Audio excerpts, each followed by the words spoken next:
Last week, the government watchdog criticised HS2, saying that no one foresaw the scale and risk of the project. But former senior executives have told Sky News that when it came to the costs of purchasing land for the project, they had tried to warn HS2 back in 2015. And what I listed was there are 11,420 properties we need to buy.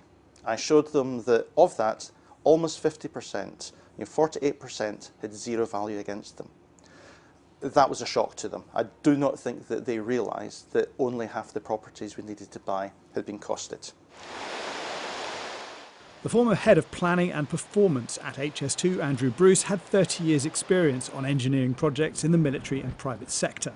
He says he was sacked on the day he was due to present his findings to the board, and that HS2 did that because they didn't want Parliament to know that costs would go up.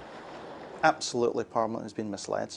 I think HS2, I have no doubt whatsoever, knew the true value of the land, and they concealed that. They did not present that to Parliament. They gave a 2013 figure from CBRE based less than 2.8 billion, which was the estimated sum. A report by the National Audit Office in 2018 found that Parliament didn't require HS2 to update its estimate, and it absolved the company of allegations made by Mr Bruce. But Mr Bruce feels vindicated by the latest watchdog report.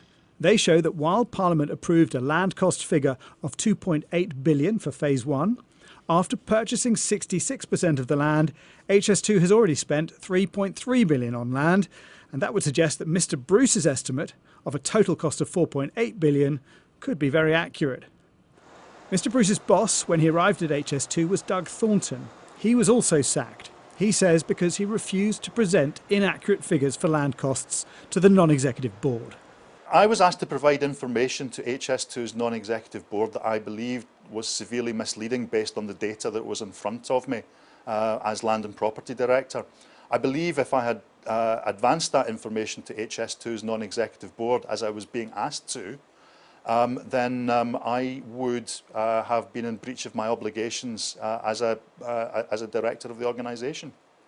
Sky News has seen affidavits from 3 former executives criticising HS2 for failing to properly estimate its costs.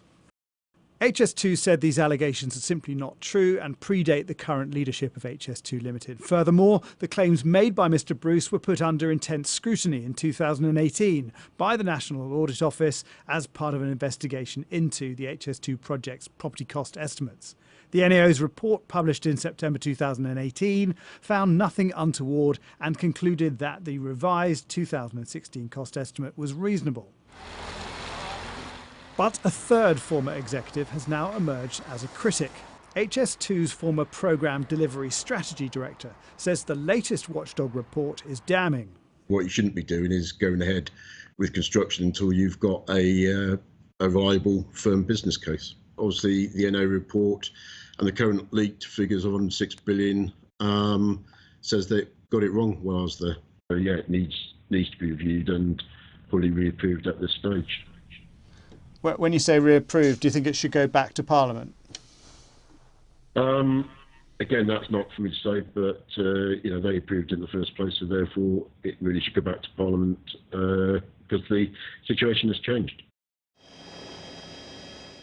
For now, it's up to the Prime Minister to assess all of this. He's expected to make a decision on HS2 early next month. Jason Farrell, Sky News.